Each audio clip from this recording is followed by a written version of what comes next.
Jumpa lagi kita di acara Pas Ngopi, Pengadilan Agama Sarolangun, Ngobrol Podcast Informatif. Saya Elvira Dwi selaku host pada sesi kali ini, sesi Bincang Tokoh Perubahan, dengan tema Pengadilan dan Tantangannya di Masa Depan. Kali ini telah hadir di tengah-tengah kita narasumber kita yang mulia Bapak Dr. Haji Buang Yusuf SH.MH. Assalamualaikum Pak. Gimana kabarnya Pak? Alhamdulillah. Alhamdulillah Pak, semoga sehat selalu ya Pak. Amin. Bapak Buang Yusuf kelahiran dari Tangerang tahun 1967. Beliau merupakan lulusan dari IAIN Syarif Hidayatullah Jakarta tahun 1992, S1 Universitas 17 Agustus 1945 Cirebon tahun 2004, S2 Universitas 17 Agustus 1945 Jakarta tahun 2008, kemudian S3 di UIN Bandung Sunan Gunung Jati tahun 2017. Bapak Buang Yusuf pertama kali ditempatkan di Pengadilan Agama Selat Panjang sebagai CPNS tahun 1900 berapa ya? 93. Kemudian kini menjadi hakim tinggi di Pengadilan Tinggi Agama Jambi. Pak, langsung saja kita masuk ke pertanyaan. Pak, gimana menurut Bapak tantangan dunia peradilan ke depan, khususnya pengadilan agama Pak? Baik. Assalamualaikum warahmatullahi wabarakatuh. Di siang hari ini para pemirsa bareng ngopi Pengadilan Agama Sarolangun dan seluruh pendengar yang baik berada di wilayah Jambi dan sekitarnya maupun seluruh Indonesia. Pertama, saya sebagai hakim tinggi PKI Jambi bersyukur bisa datang ke Pengadilan Agama Sarolangun yang merupakan pengadilan yang tahun ini mendapatkan predikat wilayah bebas korupsi. Satu pengadilan yang memang kami ikut dari segi pengawasan dan sporting terutama, walaupun tidak langsung saya sering berkomunikasi dengan pimpinan dan seluruh jajaran bagaimana strategi trik masalah langsung dalam rangka membangun BBK. Alhamdulillah salah satu binaan saya Pengadilan masalah langsung dan PA lain untuk tahun ini berhasil mendapat BBK dan kemudian ke depan bisa memperoleh BBM. Nah, sesuai dengan pertanyaan penanya, bagaimana Tantangan dunia peradilan ke depan Pak, khususnya pengadilan agama? Kalau saya lihat bahwa sesuai dengan misi Dirjen Badan Peradilan Agama bahwa seluruh peradilan agama di Indonesia, apakah itu PPA maupun DA, itu harus sistem kerjanya harus menjadi berbasis informasi dan teknologi. Dan alhamdulillah kalau ke depan pengadilan seluruh Indonesia tidak ada satu pengadilan yang tidak berbasis teknologi. Satu contoh di Pengadilan Agama Sarolangun saya lihat orang datang zaman dulu kita kalau datang itu tentu harus mengisi buku tamu. Berapa menit harus dihabiskan? Tapi dengan sistem teknologi sekarang itu cukup dengan dipoto kemudian secara otomatis akan terekam. Itu salah satu bukti bahwa Pengadilan Agama Sarolangun sudah menggunakan teknologi dan ini sangat diperlukan untuk kemajuan peradilan di masa. Yang kedua dulu cuti bukan main usahanya. Orang mau cuti langsung ajukan dulu, dilihat dulu. Tapi dengan aplikasi cuti yang sudah ada di sini, cukup lewat teknologi komputer diajukan, diteliti, kemudian diakses oleh pimpinan, maka keluarlah. Itu salah satu bukti nyata bahwa peradilan modern harus berani siap atau tidak siap untuk menyongsong era digital, baik dalam bekerja maupun sistem operasional. Dalam penerimaan perkara tidak lagi berbasis manual. Orang ingin melihat bagaimana syarat-syarat untuk mengajukan perkara ke pengadilan, tidak mesti harus datang ke pengadilan. Cukup melihat website Pengadilan Agama Sarolangun, situ ada barcode, bisa di-scan, kelihatan.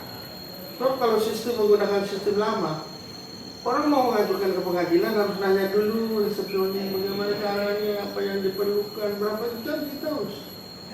Tapi dengan sekali klik, sentuh keluar salah satu cara mengajukan perkara cerai gugat, cara mengajukan waris. Oh ini setelah lengkap baru dia datang. Ditambah lagi sekarang gugatan tidak harus kapan. Ada sistem gugatan mandiri kan. Ini bisa menggunakan secara jarak jauh. Mulai dari gugatan mandiri, persidangan secara ikut. Apalagi sekarang peradilan tahun depan ingin menerapkan sistem persidangan dengan digital atau litigasi yang tidak hanya harus disepakati oleh dua pihak. Nanti kemungkinan meskipun salah satunya sudah sepakat, yang satu tidak, bisa digunakan sistem litigasi. Itu satu kemajuan di era peradilan agama di masa yang akan. Kita harus song itu. Jadi semua sistem dan informasi harus berbasis teknologi, baik dengan menggunakan aplikasi maupun tidak. Tidak semesti inovasi itu harus berbentuk aplikasi, tidak. Karena inovasi itu juga berbentuk non-aplikasi bisa. Contohnya apa? Pengiriman akte cerai. Tidak menggunakan inovasi, tapi kita sendiri yang memberikan pelayanan terhadap masyarakat langsung diberikan kepada mereka melalui pihak ketiga. Bahkan lewat pos, kerjasama dengan pos, atau melalui lembaga lain, atau umpamanya kita serahkan melalui kantor kecamatan, kita macam SIM keliling gitu. Kita juga ada rumah atau mobil keliling dengan perjanjian melalui WhatsApp bahwa kami akan terima di kecamatan ini. Kita berikan pelayanan prima kepada mereka. Jadi saya terbukti tidak menggunakan inovasi, tapi non inovasi. Tapi masyarakat senang karena dia tidak capek-capek harus ke sini. Cukup dengan berapa rupiah, tapi datang sendiri. Itu salah satu penggunaan teknologi. Jadi itu harus siap pengadilan agama di masyarakat. Non aplikasi maksudnya Pak? Ya, non aplikasi maupun aplikasi ya. Menurut Bapak apa yang harus kita siapkan dalam menghadapi masalah tersebut? Pertama yang harus kita butuhkan tentu SDM, sumber daya manusia. Maka seluruh aparat pengadilan jangan puas dengan hanya sudah S1. Non S1 pun kita harus kita bekali. Apalagi di zaman sekarang ini kan banyak pelatihan-pelatihan baik itu melalui Litbang maupun yang lain yang akan menambah kemampuan kita dalam bekerja SDM. Ya kalau memang belum dipanggil di Litbang, kemungkinan kita akan melalui jalur pendidikan tersendiri, khususkah atau pendidikan S2 atau S2, D3 yang intinya dalam rangka peningkatan SDM. Dan salah satu kelebihan SDM di peradilan agama, tunjukkan bahwa itu diperlukan di peradilan, jangan menunggu perintah. Harus banyak teman-teman CPNS yang baru ini, dia punya kemampuan, tapi dia tidak mau menunjukkan. Bagaimana mempengaruhi orang? Harusnya Pak Ketua, saya punya aplikasi gini, kira-kira bisa nggak digunakan di kantor ini? Oh bagus ini, bukan karena ingin dipuji, tapi memang dia punya kemampuan. Pak, di era teknologi informasi revolusi industri ini, bagaimana pengadilan agama mengambil peranan? Ini satu hal yang kita harus siap-siap, karena semakin tahun perkara kita semakin meningkat, terutama di bidang ekonomi syariah.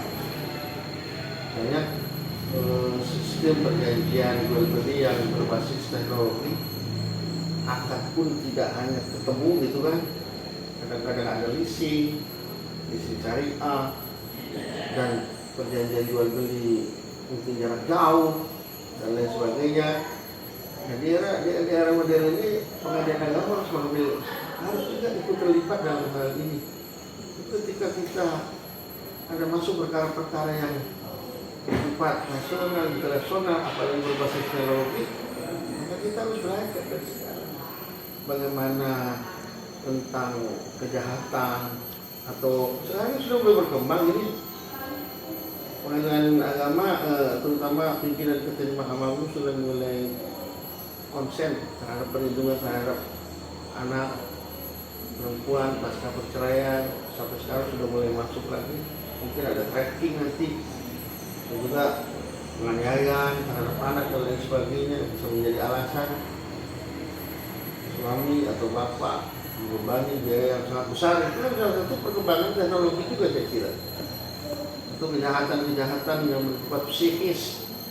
Karena KDRT itu kan tidak mesti harus itu fisik, psikis juga bisa itu nanti. Apakah juga menjadi alasan untuk terjadinya sebuah perceraian, suami atau istri tiba-tiba dengan kekerasan dalam psikis. Tapi sekarang belum ada itu menjadi tantangan, termasuk di bidang ekonomi syariah. Maka kita teman-teman hakim di sini juga harus menjuluki terutama perjanjian-perjanjian tentang perbankan syariah. Karena ketika ada perkara itu kadang-kadang ada sebagian hakim yang menolak, bukan karena tidak sanggup, ilmunya belum ada siap. Kalau kita mau belajar, insya Allah lah, mau membaca, membuka ada lama itu hasil-hasil diklat, saya kira bisa. Kami dari Mas Novi, sekian acara kali ini. Terima kasih telah menyaksikan hingga akhir acara. Mohon maaf atas segala kekurangan. Assalamualaikum warahmatullahi wabarakatuh. Assalamualaikum.